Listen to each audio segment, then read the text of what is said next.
Question 1.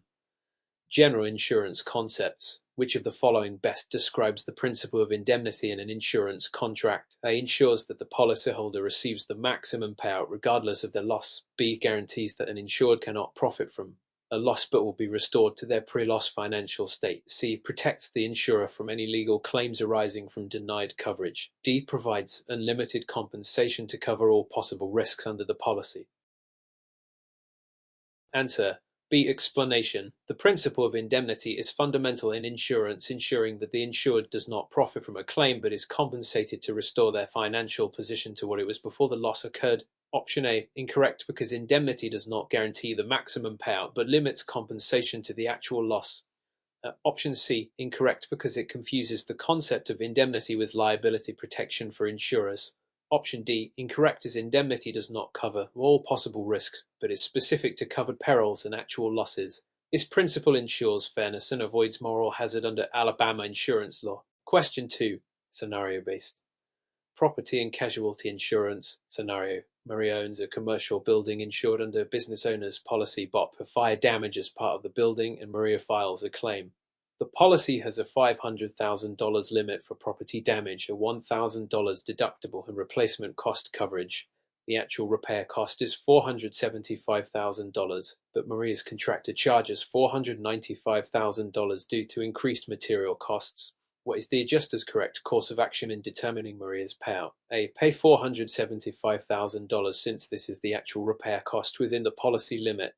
B. Pay $495,000 since it reflects the contractor's final charge minus the deductible. C. Pay $474,000, deducting $1,000 from the contractor's charge of $475,000. D. Pay $494,000, deducting $1,000 from the contractor's charge of $495,000. Answer A. Explanation. The BOP provides replacement cost coverage, compensating for the cost of repairing or replacing damaged property up to the policy limit without considering depreciation.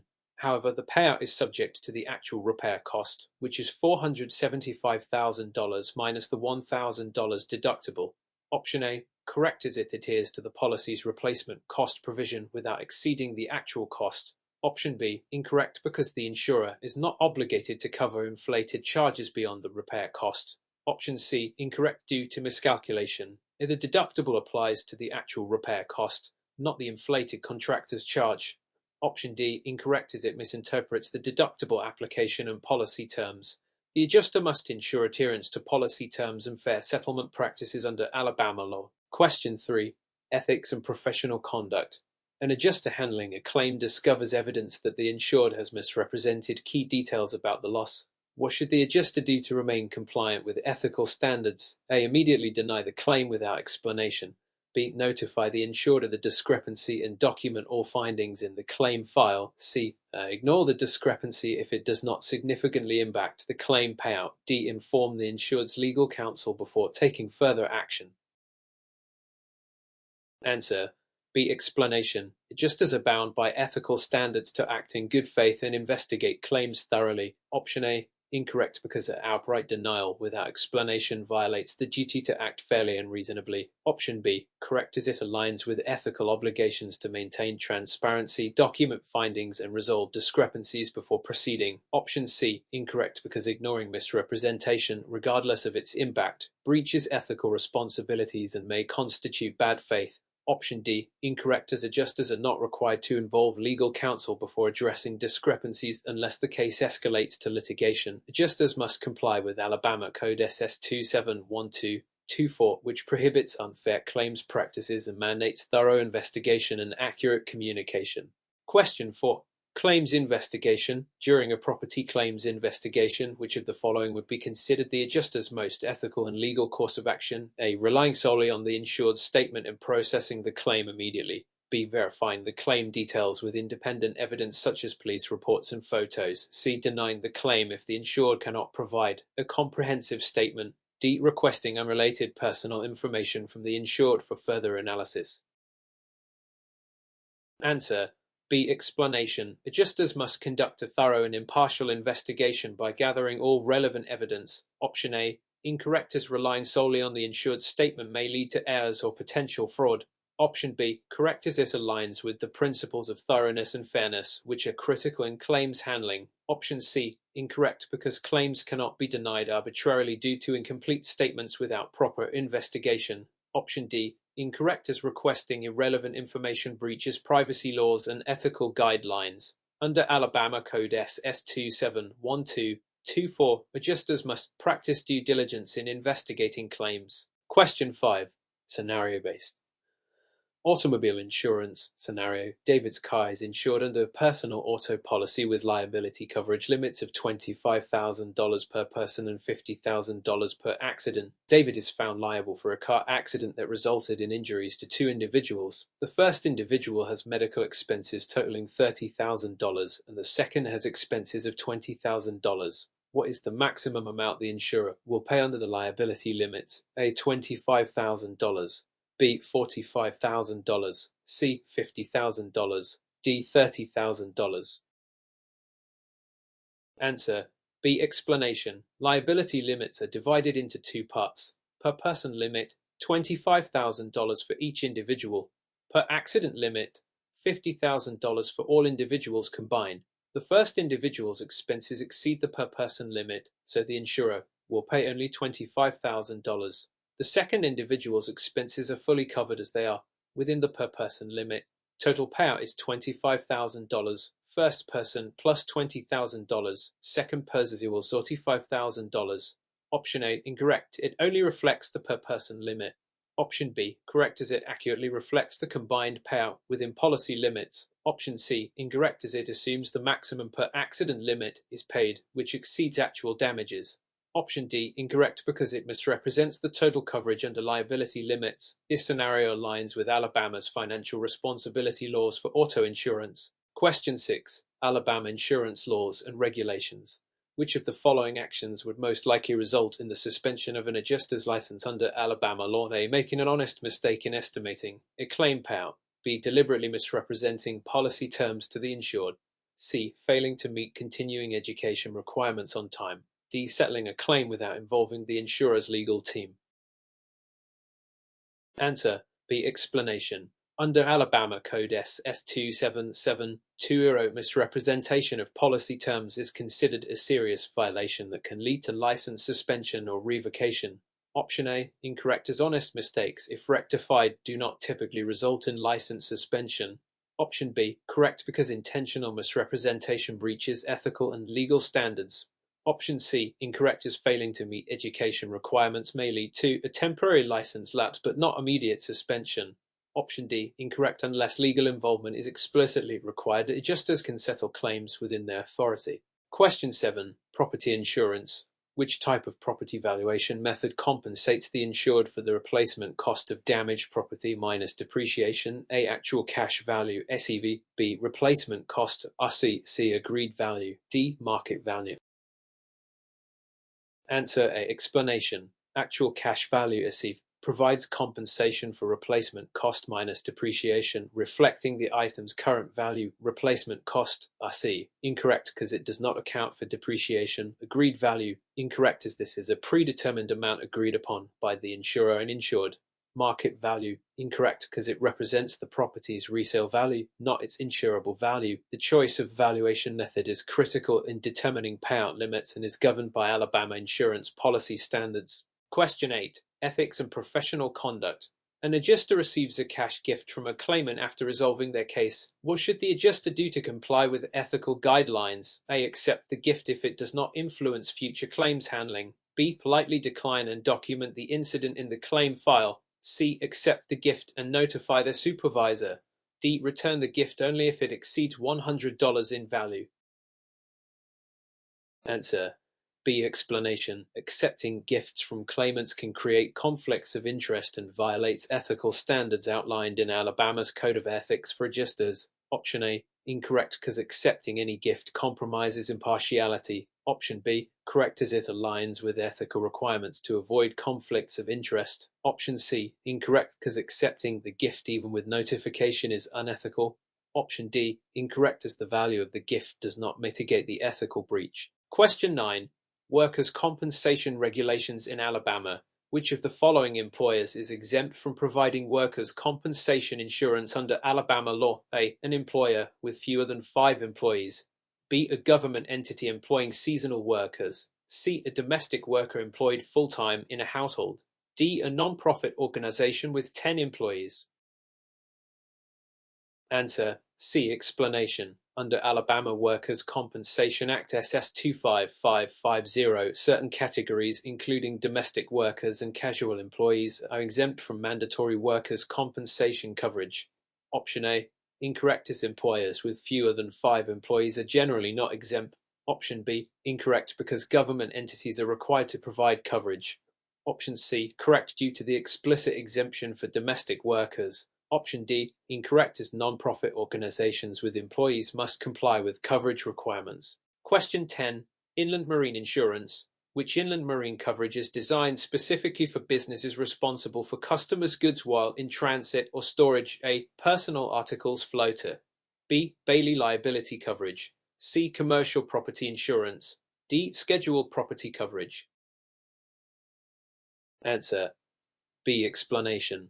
Bailey liability coverage protects businesses like dry cleaners or storage facilities against loss or damage to customers' goods. Option A. Incorrect, because personal articles floaters are for individual possessions. Option B. Correct, as it aligns with the purpose of covering third-party property. Option C. Incorrect, as commercial property insurance typically covers own property, not third-party items. Option D. Incorrect, as scheduled property coverage applies to specified insured items, not third-party goods. Question 11. Automobile insurance. Which of the following situations would require the adjuster to apply Alabama's financial responsibility laws? A. A driver causes damage to their own uninsured vehicle. B. A driver is involved in a minor collision with no injuries or property damage. C. A driver causes significant damage to another vehicle and injuries to the occupants. D. A driver's vehicle is vandalized while parked in a public lot.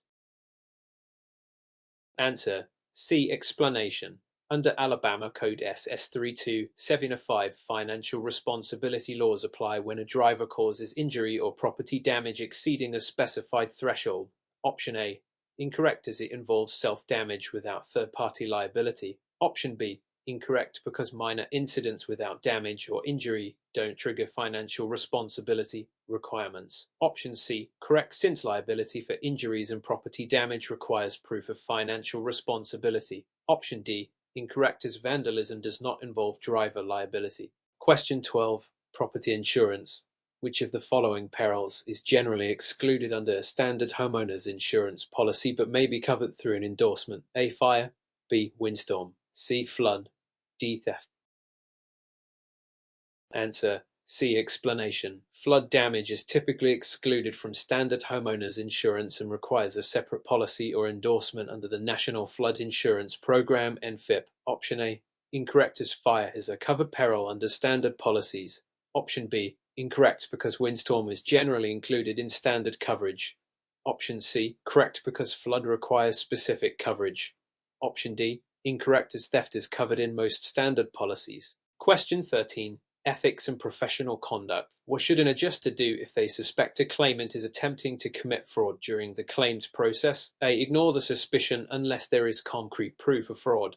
B. Deny the claim immediately without further investigation. C. Report the suspected fraud to the insurer's Special Investigations Unit. C. D. Offer a reduced settlement to discourage further fraudulent activity. Answer: C. Explanation. Reporting suspected fraud to the SIU is required under Alabama fraud prevention laws. Option A. Incorrect, because ignoring potential fraud violates ethical duties. Option B. Incorrect, as claims cannot be denied without sufficient evidence. Option C. Correct, because it follows proper procedures for investigating fraud. Option D. Incorrect, because offering reduced settlements is unethical and undermines the investigation. Question 14. Scenario-based. Claims investigation scenario. Maria files a claim for water damage caused by a leaking pipe in her home. During the investigation, the adjuster discovers the pipe has been leaking for several months. Maria insists she only noticed the issue recently. What is the adjuster's most appropriate course of action? A. Approve the claim since Maria's intent is not relevant to the damage. B. Deny the claim outright due to the delay in reporting the issue. C. Investigate further to determine if the loss qualifies as sudden and accidental. D. Require Maria to pay for the damages herself due to negligence. Answer C. Explanation. Most standard policies cover water damage that is sudden and accidental but exclude damage caused by long-term neglect. Option A, incorrect as intent does not override policy exclusions. Option B, incorrect because an outright denial may be premature without investigation. Option C, correct as it ensures the adjuster evaluates the claim within policy terms. Option D, incorrect because policy coverage determines liability, not negligence alone. Question 15. Advanced topics in claims adjusting. What is the primary purpose of subrogation in insurance claims? A. To transfer the insured's rights to the insurer after a loss. B. To allocate claim payments between multiple insurers. C. To reduce the insured's premium after a claim. D. To reimburse the insured for out-of-pocket expenses. Answer A. Explanation. Subrogation allows the insurer to pursue recovery from a third party responsible for the insured's loss per Alabama Code SS 27117. Option A, correct as subrogation involves the transfer of rights. Option B, incorrect because this describes coordination of benefits. Option C, incorrect as subrogation does not affect premiums directly. Option D, incorrect since reimbursement for expenses is separate from subrogation. Question 16, casualty insurance. Which type of liability insurance would protect a business owner from lawsuits resulting from defective products? A. Premises liability. B. Professional liability. C. Product liability. D. Auto liability. Answer C. Explanation. Product liability insurance covers claims related to defects in manufactured or sold products. Option A. Incorrect because premises liability pertains to accidents occurring on the business property. Option B. Incorrect as professional liability covers errors in professional services. Option C. Correct because it specifically addresses product-related claims. Option D. Incorrect as auto liability is unrelated to product claims. Question 17. Alabama insurance laws and regulations. Which of the following penalties may apply to an adjuster found guilty of bad faith claims handling under Alabama law? A. Suspension or revocation of the adjuster's license. B. Criminal charges leading to imprisonment. C. Increased premium rates for the insurer. D. Automatic payment of the claim in full. Answer A. Explanation. Bad faith claims handling violates Alabama Code SS 271224 and can lead to disciplinary action including license suspension or revocation. Option A, correct as it aligns with regulatory penalties. Option B, incorrect because bad faith is typically a civil, not criminal matter. Option C, incorrect as penalties affect the adjuster, not the insurer's premiums. Option D, incorrect because claims are resolved based on evidence, not as punishment. Question 18. Catastrophe claims. Which of the following best describes a catastrophe deductible in a property insurance policy? A. A fixed dollar amount applied to all claims.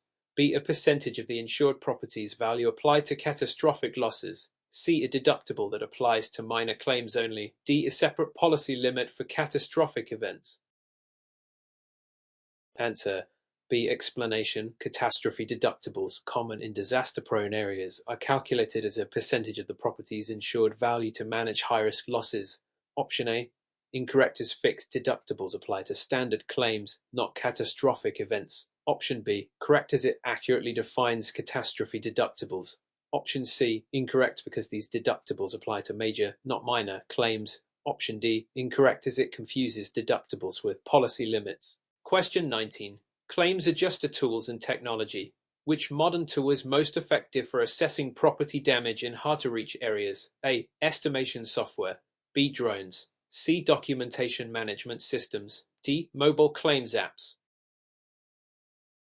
Answer B. Explanation. Drones provide high-resolution imaging and access to areas that may be unsafe or inaccessible for adjusters. Option A. Incorrect as estimation software analyzes data but does not gather images.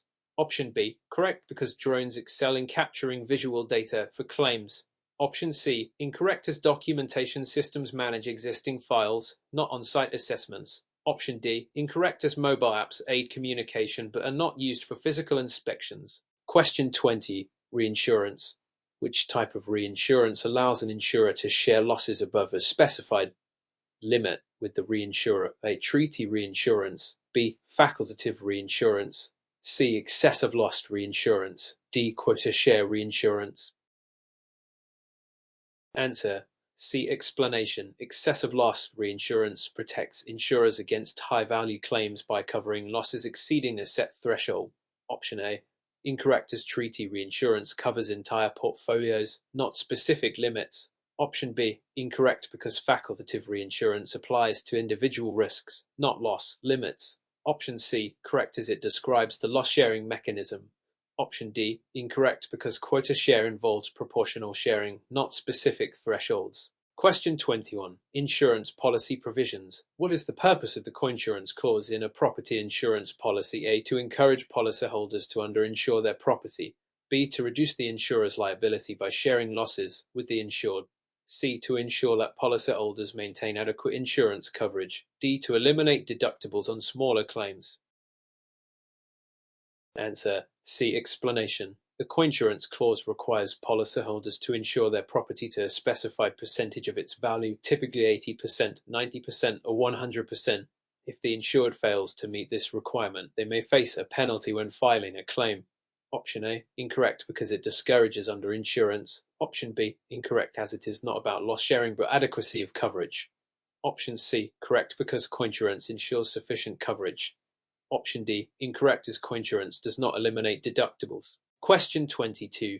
Auto insurance coverage. Which of the following is true about uninsured and underinsured motorist coverage? A. It is required in all states. B. It covers damages to the insured's vehicle caused by any accident. C. It compensates for injuries caused by a driver without sufficient insurance. D. It replaces liability coverage in an accident.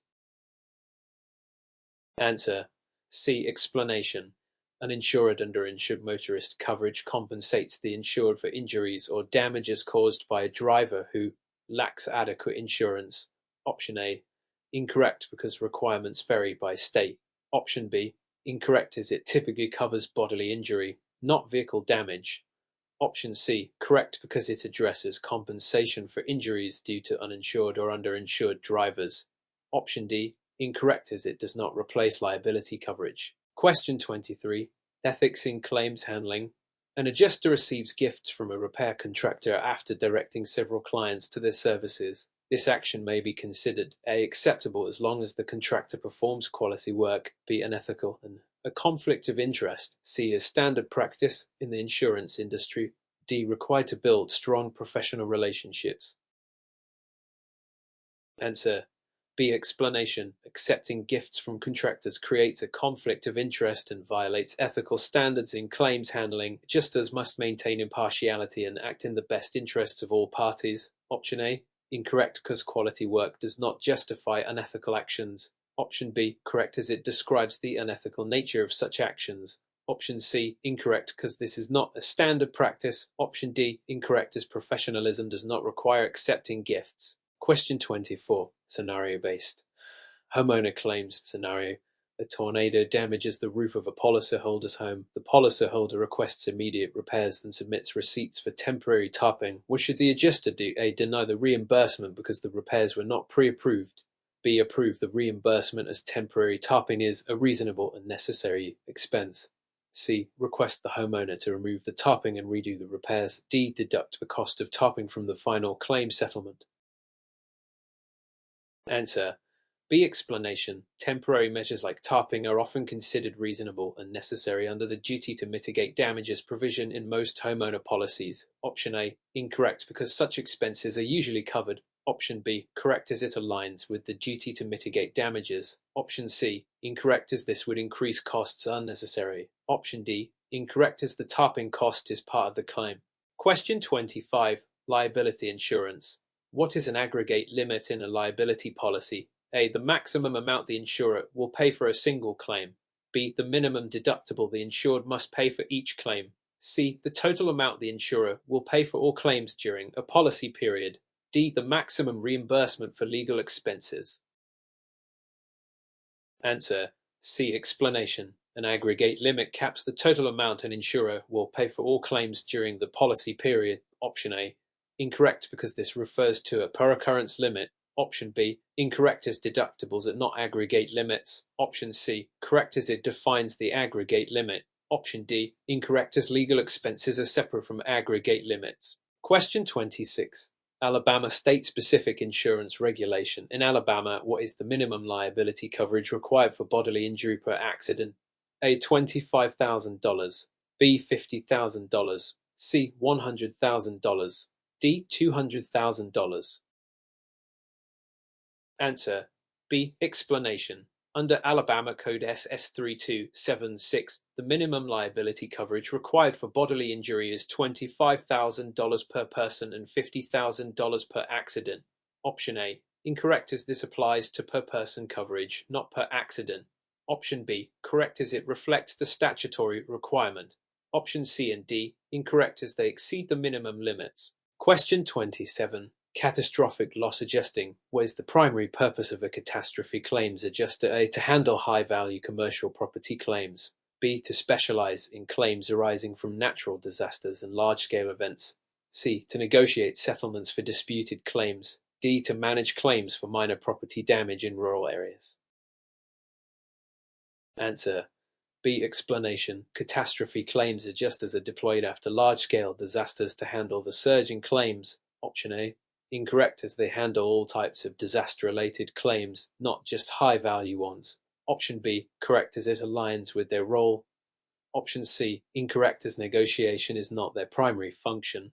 Option D. Incorrect because they handle large-scale events, not minor claims. Question 20. Flood insurance. Under the National Flood Insurance Program (NFIP), what is the waiting period for a new flood insurance policy to take effect? A. 10 days. B. 30 days. C. 60 days. D. Immediate coverage upon payment. Answer. B. Explanation. The NFIP imposes a 30-day waiting period for a new flood policy to take effect, except in specific circumstances such as loan requirements. Option A. Incorrect as it understates the waiting period. Option B. Correct as it reflects NFIP rules. Option C. Incorrect as it overstates the waiting period. Option D. Incorrect as immediate coverage is not standard. Question 29. Workers' compensation.